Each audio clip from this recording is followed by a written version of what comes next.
Do you run with a not so perfect form, or are you a heavy runner?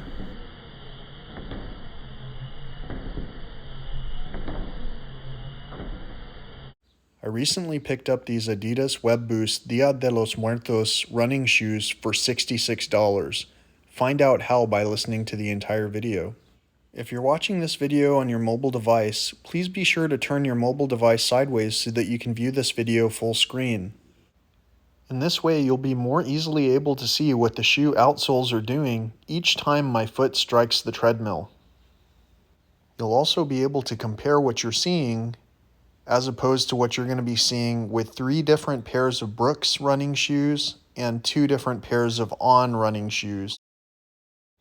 Try to recall what you saw earlier and compare the compression that you're seeing on the foot soles of these Brooks 20 running shoes, which are very springy but don't compress on impact as much. Now check out these On Cloud Stratus running shoes. Watch the bottom outsoles and pay particular attention to how they compress with each foot strike. As you can see, these shoes are actively absorbing a considerable amount of the impact. Now let's look at a different pair of Brooks. This pair of Brooks Glycerin 19 shoes absorbs the impact similarly to the Brooks 20 that you saw earlier. It's a very springy shoe, but the compression value is quite different than the On shoes or the Adidas that you saw earlier. Again, for comparison, watch the bottom outsoles of these Cloudmonster Lumos. These are the first shoes that I got that helped me to eliminate the knee problem that I continuously had as I began running as a new runner. Here are some Brooks 14 running shoes in Lucky Green. As you can see, they have the same springy feel that the other Brooks that I showed have, but they don't seem to absorb the continuous impacts the same way that the On or Adidas pairs did. These are all still excellent shoes, but for the purpose of reducing knee pain, check out these On shoes again.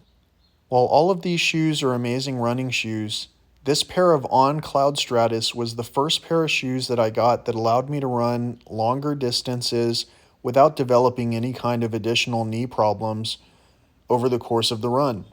This pair of Cloud Stratus was my first pair of On running shoes.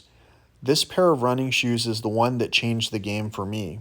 After doing some research and finding that On made an even more cushioned version of the shoe called the Cloudmonster, I ended up getting a pair of those as well. I didn't need or expect to get any other shoes after that, but I saw a compelling review here on YouTube about these Adidas Web Boost shoes. As of today itself, these shoes are on clearance on Adidas's website at $96, which is still a considerable amount. However, on Adidas's website, they were also offering the opportunity to take $30 off your order if you ordered over $100 in inventory. We'll get back to that in a moment, but if you can recall how you saw the compression of the outer foot soles on those Adidas and compare it to these On Cloudmonsters, you might be impressed. You may even be additionally impressed at the Adidas running shoes when I tell you that these On Cloudmonster running shoes retail at about $170. Since the Adidas Web Boost shoes were on sale at $96, and since $30 off was applied to any order over $100, I found a pair of socks on Adidas's website for $5.69. I added that to my order, and I got $30 off of my overall total.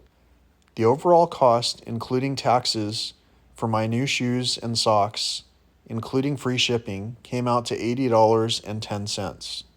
While this is still not an insignificant amount of money, keep in mind that this is in comparison to the On Cloudmonster running shoes that I've highly praised for being able to absorb impacts, and those shoes retailed at $170. And even if you're not a heavier runner, or don't have an imperfect foot stride, or even if you just stand on your feet all day, you can see by watching the bottom of these outsoles how much impact is absorbed with every step in these shoes. Overall, I'd have to say that I'm extremely impressed with the Adidas Web Boost Dia de los Muertos shoes.